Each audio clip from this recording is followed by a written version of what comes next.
voté non. Et aujourd'hui, l'impression qu'on a, c'est que Alexis Tsipras est en train de supplier l'Europe d'accepter ce contre quoi les Grecs avaient voté. Oui, oui, je sais. Ça fait partie de cette...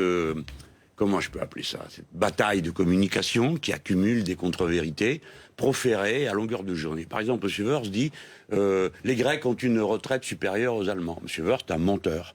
M. Wörth dit les Français, les Italiens, les Grecs et puis je ne sais qui ont donné beaucoup d'argent à la Grèce. Ce n'est pas vrai. Il n'y a pas donné par les soi-disant plans d'aide qui est allé financer quoi que ce soit de la vie de Grèce. Ça a servi qu'à rembourser les créanciers.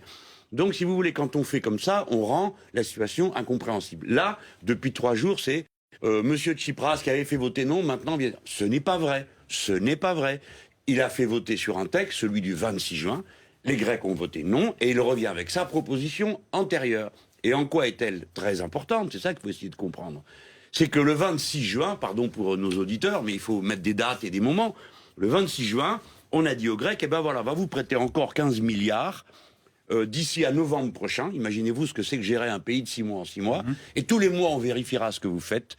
Et ces 15 milliards sont exclusivement destinés à rembourser les créanciers. Donc c'est un jeu d'écriture dont les Grecs n'auraient pas vu la couleur. La première chose que demande Tsipras, c'est le rééchelonnement de la dette. C'est-à-dire il faut l'étirer dans le temps. C'est ça qu'il y a dans sa proposition. Deuxième élément, on paye que si on peut payer. Parce que voulez-vous qu'il fasse? Pas couper un bras. Donc on paye s'il y a des résultats économiques qui permettent de financer. Pour qu'il y ait des résultats économiques, il faut qu'il y ait de l'argent d'injecter. Mais ce n'est pas de l'argent qui est injecté pour payer les banquiers, mais pour remettre en route l'économie. Quel est cet argent? Vous entendez parler de 75 ou de 80 milliards. Mais alors, il faudrait dire aux gens que ces 75 ou 80 milliards, on en était déjà convenu depuis l'année dernière. Donc, et que depuis juillet dernier, la Grèce n'a pas touché 1 euro. Donc tout ça, c'est un paquet de mensonges. Mais depuis juillet dernier, Jean-Luc Mélenchon, la Grèce n'a pas tenu ses engagements non plus. Elle n'a pas remboursé le FMI fin juin. Il y a des réformes qui avaient été promises qui ne sont pas venues. Alors, oui, peut-être bien, mais le gouvernement de M. Tsipras est en place depuis 5 mois. Et on lui demande de faire en 5 mois ce que les autres n'ont pas fait en 5 ans. Et le gouvernement de M. Tsipras met des priorités que les précédents ne voulaient pas faire. Par exemple, M. Tsipras envoie tout le monde devant les juges, tous ceux qui ont triché avec le fisc. Les autres ne le faisaient pas. M. Tsipras prend des mesures pour mettre des impôts sur les gens qui ont le plus d'argent et les entreprises qui ont les plus gros chiffres d'affaires. On a refusé ça, l'Eurogroupe a refusé ça pendant des mois, en disant vous allez tuer la croissance. Bon, donc vous voyez que c'est un bras de fer, et que s'agit-il de faire pour ceux qui dominent l'Europe aujourd'hui, c'est-à-dire le gouvernement allemand? Vous comprenez, le gouvernement allemand agit de cette façon, pas seulement parce qu'il est allemand, mais parce qu'il a un intérêt. Il faut qu'il protège l'électorat de Mme Merkel, qui est en élection à peu près tous les ans, hein, dans un ou dans l'autre. Ce sont des retraités qui touchent des retraites par capitalisation, qui ont besoin qu'il y ait beaucoup de dividendes et un euro fort. Voilà. Point. Si vous voulez comprendre, vous avez compris ça, vous comprenez tout le reste. Et donc, cette femme a besoin, ce gouvernement a besoin qu'il n'y ait pas un seul pays qui passe à côté de cette ligne politique-là. Donc ils veulent humilier la Grèce. Alors, posez-vous vous-même, vous êtes commentateur, vous êtes analyste. Regardez, chaque fois que je viens sur un plateau, depuis 5 mois, chaque fois que Tsipras va à Bruxelles, on me dit « Alors, monsieur Mélenchon, votre ami Tsipras a capitulé. » Donc, si j'écoutais ce qu'on me dit, il a déjà capitulé 5 ou 6 fois. Alors, s'il a capitulé, réfléchissez les gens, s'il a capitulé, pourquoi les autres ne veulent pas signer l'accord? Puisque c'est une capitulation, ils ne le font pas. Donc c'est qu'en réalité, il n'a pas lâché sur l'essentiel. Et l'essentiel, c'est la dette. Si vous ne réchelonnez pas la dette, on ne peut rien faire. Alors, dans ces conditions, il y a une partie dans la partie. C'est pour ça que vous voyez tout le monde si nerveux.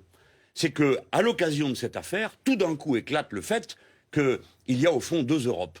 Une Europe autour qui est avec ses satellites des pays de l'Est, qu'elle domine. La ligne dure, quoi. C'est la ligne de l'axe. Hein, on va appeler ça. Il y a un axe Berlin, Bruxelles, qui attention passe aux mots qui renvoient quand même à des réalités historiques. Mais elles sont très intéressantes, les réalités historiques, car l'histoire ne s'efface jamais. On peut la modifier, mais les permanences de l'histoire, elles sont là. Que voulez-vous, ce n'est pas moi qui ai inventé la Slovénie, la Croatie, reconnue en 48 heures par l'Allemagne. Bon, et ainsi de suite. Je pourrais vous donner bien des exemples. Donc, je dis consciemment les pays de l'Axe. Car, pour la 3e fois dans l'histoire de l'Europe, l'obstination d'un gouvernement allemand est en train de détruire l'Europe. Alors évidemment, ça n'a rien de comparable avec la Deuxième Guerre mondiale, hein, bien sûr. On ne parle pas de la même idéologie, mais c'est toujours le même esprit de système, la même arrogance, le même aveuglement qui fait qu'on en est là. Mais je me souviens que ce que je suis en train de dire là, Monsieur Varoufakis le dit, Monsieur Joschka Fischer, ancien ministre des Affaires étrangères allemand et écologiste, l'a dit, et tout le monde le voit. Et vous avez le Premier ministre italien, Monsieur Renzi, qui dit à l'Allemagne, ça suffit, il y en a assez. Vous savez, moi je me suis fait quasiment couper la gorge pour avoir dit tout ça dans un livre que vous avez devant vous. Ça s'appelle Le Hareng de Bismarck. Voilà, le Hareng de Bismarck, le poison allemand. Qu'est-ce qu'on m'a pas dit? Vous vous souvenez, Madame Duflot, qui avait même dit que j'avais des accents d'extrême droite. Eh ben oui, mais il faut pas être gamin dans ces histoires. Il faut être sérieux, c'est-à-dire regarder le fond de l'histoire. Est-ce que la Grèce, Jean-Luc Mélenchon, et pas seulement la Grèce depuis 20 ans, la Grèce depuis 6 mois, est-ce que la Grèce a été sérieuse? On parle beaucoup de confiance en ce moment à Bruxelles, de confiance perdue, d'engagements qui ont été pris, qui n'ont pas été tenus. Est-ce qu'on peut comprendre que du côté de ceux qui prêtent l'argent, on commence un peu à se méfier? Mais ces gens ne prêtent rien, monsieur. Je vous le redirai pour la 10e fois. Ils ne prêtent rien. C'est de l'argent qui tourne en rond entre les banques, la banque qui émet, qui est la Banque centrale, le FMI, qui servent à rembourser qui? La Banque centrale et le FMI. Regardez la crise. Sur quoi elle a... Tout à l'heure, vous me disiez, la crise a éclaté parce que la Grèce n'a pas remboursé la dernière traite du FMI, n'est-ce pas? La dernière traite du FMI, c'est 1,5 milliard d'euros. Or, dans la caisse de la Banque centrale européenne, il y a 1,9 milliard d'euros qui appartiennent à la Grèce parce que ce sont des intérêts sur sa propre dette que la Banque centrale encaisse. Donc, il aurait suffi d'un jeu d'écriture, il n'y avait pas la crise qu'on a sur les bras. Donc, c'est de propos délibérés que la crise a été. Et je vais vous dire plus. J'assume ce que je vous dis. C'est une tentative de coup d'État qui a été faite et qui a avorté.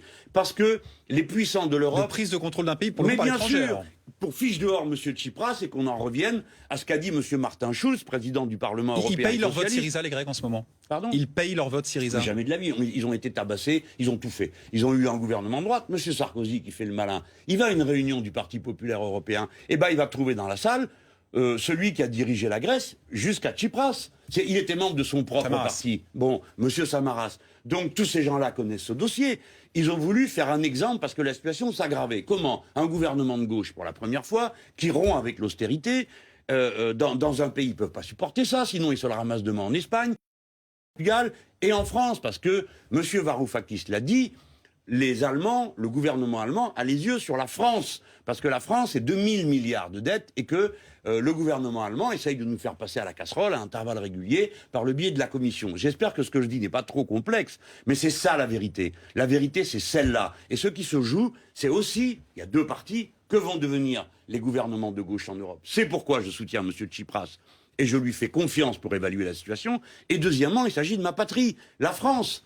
Il est clair que dans cette affaire, si Mme Merkel a le dernier mot et qu'elle obtient de faire sortir la Grèce de la zone euro, premièrement, elle va déclencher une catastrophe que la terre entière regarde avec angoisse, mais deuxièmement, c'est aussi une manière de mettre la pression sur les Français. C'est une manière pour elle de montrer que c'est elle qui domine l'Europe, qui commande et en qu'on même a temps, juste le droit d'obéir. On ne peut pas imaginer que ce soir à Bruxelles, les chefs d'État et de gouvernement se séparent en faisant un chèque en blanc à Alexis Tsipras en disant voilà 80 milliards, tu en fais ce que tu veux. Non mais attendez, soyez sérieux, ça n'existe pas ça. Mais c'est ce que vous demandez. Mais enfin, vous m'avez entendu dire ça, monsieur? Mais quand? À quel moment? Quand vous dites... Non mais attendez, c'est quand même incroyable, vous ne savez... Pardon, je ne veux pas être désagréable, parce qu'après on va encore dire je me dispute avec les journalistes. Non, donc vous avez raison. En effet, ma position, c'est donner un chèque en blanc à M. Tsipras. Mais pourquoi prenez-vous les gens... Pourquoi croyez-vous que les gens soient stupides quand ils ne sont pas de votre avis? En l'état, j'ai jamais dit que vous étiez stupide. En l'état, ce sont ceux qui prêtent l'argent, qui tiennent une clé de bras. Qui prête l'argent, monsieur? L'Europe. Et la Grèce n'est pas dans l'Europe. Vous avez remarqué que sur vos billets, il y a un truc en grec dessus? À l'heure actuelle, la position grecque n'est pas majoritaire au sein de l'Europe, Jean-Luc Mélenchon.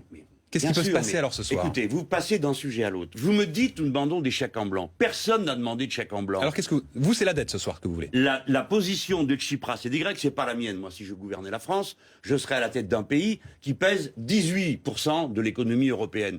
Est-ce que vous avez conscience du fait qu'aujourd'hui, Alexis Tsipras discute en situation de blocus financier? Il n'y a plus d'argent qui circule en Grèce. Voilà le rapport de force. Savez-vous quelle est la population totale de la Grèce? C'est l'équivalent de la région Île-de-France. Voilà ce que c'est la Grèce. C'est le pays de l'Essonne. Bon, et le revenu, le PIB, je parlais de la population, et le PIB de la Grèce, c'est le produit, la richesse produite, c'est celui de l'Essonne. Donc tout de même, rendez-vous compte de la disproportion dans le rapport de force. Jamais Tsipras n'a demandé de chèque en blanc. Il demande que la dette soit rééchelonnée et qu'on arrête de gouverner ce pays mois par mois, tous les 6 mois. Donc mettez de la distance, prenez une mesure raisonnable. Si vous me deviez de l'argent, j'ai deux solutions. non, vous ne pouvez pas me rembourser. Soit je viens, je vous frappe jusqu'à ce que vous le fassiez, mais qu'est-ce que ça donne? Rien, vous ne pouvez pas. Ou bien je vous dis, travaillez, et puis je prendrai une partie. C'est ça que font les créanciers. Mais M. Tsipras dit, mais nous sommes d'accord, à condition que nous puissions faire fonctionner notre Et en économie. l'état, c'est pas possible. Ça, pour ça, il faut y mettre de l'argent. Mais est-ce que vous m'avez bien compris? C'est pas le gouvernement de M. Tsipras qui veut pas surveiller les impôts, hein, faut pas se tromper. C'est ceux d'avant qui voulaient pas le faire. C'est pas M. Tsipras qui refuse de taxer les armateurs, les curés et le reste. C'est l'Eurogroupe qui ne voulait pas qu'il le fasse. Donc nous frottons les mains. En avant les réformes pour faire payer les riches, les armateurs, les curés, tout ce que vous voulez. Oui, on va le faire. Mais ne venez pas en plus nous demander de manger notre chapeau. On ne le fera pas. Et je crois que là, les gens doivent être raisonnables. Le gouvernement allemand doit devenir raisonnable. Quant aux petits pays qui s'agitent pour faire les malins, parce qu'eux-mêmes ont peur pour leur propre dette, il faut qu'ils se calment. Parce qu'ils vont faire sauter l'Europe avec leurs bêtises. Et que si Madame Merkel pousse l'Europe à la banqueroute, la Grèce à la banqueroute, c'est vous, c'est moi qui allons cette fois-ci pour de bons payer parce que nous sommes dans un mécanisme de garantie financière. Par conséquent, tout ça est absurde. Est-ce que j'ai encore une seconde pour vous avez encore On va aller à Bruxelles retrouver Gaëtan Mélin dans une seconde. Et vous restez avec nous après. Hein. Bon, alors, parlons vous savez, du Grexit. Là. Alors, tout le monde s'excite avec ça, on va mettre la Grèce dehors. Vous y croyez pas? Mais c'est absurde, écoutez-moi. Si vous les mettez dehors de la zone euro, leur dette restera libellée en euros, leur monnaie nationale sera plus basse. Donc, la dette grecque sera multipliée par 500, 600 ou 700. C'est absurde. Plus remboursable. Donc, ils seront en banqueroute, d'accord? Si vous voulez les mettre en banqueroute, autant les mettre en banqueroute dedans et effacer leur dette. Ça ne tient pas debout. C'est une démonstration politique que veut faire le gouvernement allemand et ils nous saoulent. Maintenant, on leur dit assez, comme a dit M. Renzi, qui n'est pas un homme qui appartient à l'autre gauche. Hein. Son parti s'appelle démocrate. Ce sont des gens extrêmement modérés. Lui-même, il dit assez, ça suffit à Mme Merkel. Maintenant, ça suffit. Et à M. Schauble, est-ce qu'il ne pourrait pas rentrer chez lui, cet homme? Il mérite, il est très fatigué. Qu'on en mette un autre. Parce qu'on a sorti Varoufakis au motif qu'il était un peu, très présent physiquement. Mais Bleu maintenant se dispute avec M. Draghi. Vous-même, vous en avez parlé sur cette antenne. Vous avez dit qu'il y a une ambiance extrêmement lourde. Tendu, oui. Eh ben, c'est clair, c'est à cause de celui-ci qu'il y a une ambiance comme ça. On va aller voir à Bruxelles si l'ambiance est un petit peu radoucie. En tout cas, pour limiter les risques, on a limité le nombre de participants, Gaëtan Mélin. Eh oui, tout à fait, puisque le sommet de la zone euro a été suspendu. Le temps, pour les participants de se retrouver en petit comité et puis effectivement, d'évoquer toutes les propositions qui ont été faites lors de l'Eurogroupe, la réunion des ministres des Finances de la zone euro, une réunion qui était beaucoup plus calme qu'hier, à en croire les proches du gouvernement français. Ils nous ont indiqué qu'hier il y avait une grosse tension, que le Grexit était sur la table, alors qu'aujourd'hui, la volonté était vraiment de trouver une solution pour arriver à sortir de l'impasse dans laquelle la Grèce est depuis maintenant 6 mois. Tout le monde autour de la table a cherché à trouver une solution et c'est Alexis Tsipras qui a fait une proposition signe de sa bonne foi. Vous le savez, les pays de la zone euro lui demandaient des garanties, avoir l'assurance qu'Alexis Tsipras allait bien mettre en place ces réformes une fois qu'il aurait obtenu son plan d'aide. Le Premier ministre grec a proposé d'adopter avant le 15 juillet une première série de mesures, des réformes qui portent sur la TVA, sur les retraites, mais également sur le code de procédure civile ou bien encore sur l'indépendance de l'Institut de statistique.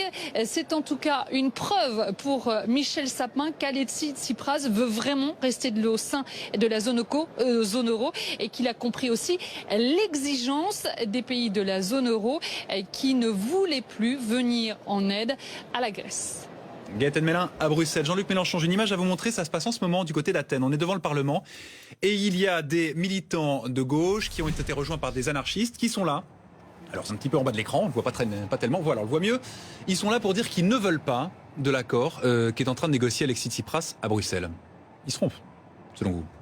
Pour vous, cet accord est un bon accord? Non, ils ont tout à fait le droit de pas trouver que c'est génial comme situation. Enfin, la Grèce est soumise à un blocus, c'est une violence. Et puis après, soyons un peu pédagogues une fois qu'on a dit ça. Quels sont les militants de gauche qui s'opposent? C'est ceux qui s'opposent depuis le début. C'est ce qu'on appelle Koukoué, ça va vous surprendre. C'est le Parti communiste grec, KKE, l'aile dure, qui a toujours été contre, qui appelait à l'abstention au moment du référendum, parce qu'il disait si on vote, s'il y a un référendum, ça pourrait voter oui. Donc c'est des durs de durs. Je respecte leur point de vue. Eux ne me respectent pas beaucoup, mais moi je respecte leur point de vue. Mais après, il faut savoir où on va quand on gouverne. Et le important pour nous, c'est que la Grèce ne s'effondre pas. Parce que la partie qui se joue, elle est européenne et elle est mondiale. Imaginez-vous, si je reviens sur votre plateau dans un mois, ou que dis-je dans 8 jours, et que vous me dites, mais alors, monsieur Mélenchon, vous voulez faire comme votre ami Tsipras, il n'y a plus un rond dans les billets, dans les billetteries, il n'y a plus rien dans les magasins, c'est ça votre projet? Donc nous sommes tous intéressés à ce que ça fonctionne bien. Et deuxièmement, comme il s'agit de notre pays, la France, dans l'affaire, et que moi, je vous redis ce que j'ai dit au président de la République, la frontière française se défend à la frontière grecque. Voilà. Et ceux qui me comprennent ce que je suis en train de dire. Et par conséquent, vous avez remarqué que je m'abstiens de critiquer le président François Hollande. C'est pas que je sois devenu... Il fait le job, là, en ce moment. Écoutez, en ce moment, déjà, il se passe quelque chose que vous devriez repérer. C'est quoi cette réunion-là? Ça n'a aucune existence légale, ça. Les Français, les Allemands... Ça a toujours existé, des petits entretiens bilatéraux en marge des sommets. D'accord, mais enfin, là, vous voyez ce que valent les institutions européennes. C'est tout de la flûte. Voilà, c'est ça la réunion. Voilà, vous voyez la réunion, regardez les gens. Qui est là? Qui sont ces gens? Regardez bien. Le président du Conseil européen. Où est passé M. Juncker? Il n'y est pas. Est-ce que le président du Parlement européen y est? Non. C'est une réunion, voilà, entre soi. Donc, il faut un peu se calmer sur les grands mots et tout. On voit qu'on peut discuter et s'arranger. Est-ce que François Hollande fait le job? Je vous le dirai à la fin. Vous savez, j'ai fait une erreur l'autre jour de communication. J'ai dit bravo si. Et vos collègues ont retenu que j'avais dit bravo. Donc je ne vais pas me faire reprendre une deuxième fois à ça. Je le regarde faire et je ne pense qu'à une chose. Mon pays. D'accord? Donc je dis à Nicolas Sarkozy de se taire au moins le temps de la négociation. C'est pas le moment de venir rendre la tâche plus compliquée. Je ne vous dis pas que je ferai ce que fait François Hollande. D'ailleurs, je ne sais pas ce qu'il fait. Ou plus exactement, c'est mon intérêt de vous dire que je ne le sais pas. Vous savez, c'est très difficile aujourd'hui, dans les conditions actuelles, de discuter sur des sujets qui sont à chaud. Vous savez qu'on ne peut plus se téléphoner. On ne peut plus s'envoyer de mails. Ça ne m'a pas échappé. Bon, alors c'est une histoire. C'est comme ça. Maintenant, on est revenu au Moyen-Âge. Mais donc, en tout cas, il ne ménage pas sa peine. Je ne sais pas. Je vois bien, je vois à la mine qu'il a, et à ce que je crois savoir, qu'il fait un effort pour empêcher la comédie des Allemands de déraper. Parce que moi, je pense que c'est en partie une comédie, ce que font les Allemands. Mais il ne faut pas que ça dérape. Imaginez-vous que cette affaire se casse la figure, et c'est toute l'Europe qui va sauter. Il ne faut pas croire que c'est une affaire grecque, c'est une affaire qui concerne toute l'Europe. Et il y a en Allemagne la tentation d'une espèce de zone nord dominée par l'Allemagne, avec les pays de l'Hinterland, qu'ils ont déjà dominé du point de vue du capital. Donc nous, sans mélanger les genres, moi je ne suis pas le Premier ministre grec, et je n'ai pas à dire ceci est bien, ceci est mal. Je vois comment on avance, d'une part. Et d'autre part, sans non plus qu'on me repeigne en ami de François Hollande, que je ne suis pas, je dois faire attention quand je m'exprime au fait que nous sommes dans la même galère en quelque sorte. Il faut que la Grèce sorte de cette affaire. Et la première chose que doit faire François Hollande, c'est de dire d'arrêter le blocus financier, rétablir la circulation de l'argent. Deuxièmement, au lieu de traiter pas cas par cas toutes les dettes, avec à chaque fois des violences, à chaque fois une conférence européenne sur la dette souveraine, comme ça tout le monde sort par le haut, avec des solutions raisonnables qu'on applique à toute l'Europe. Mais qui a envie d'un bazar pareil, à part M. Chaobleu et Mme Merkel? Vous voyez bien, personne n'a envie. Il faut donc que les Allemands cessent leur comédie.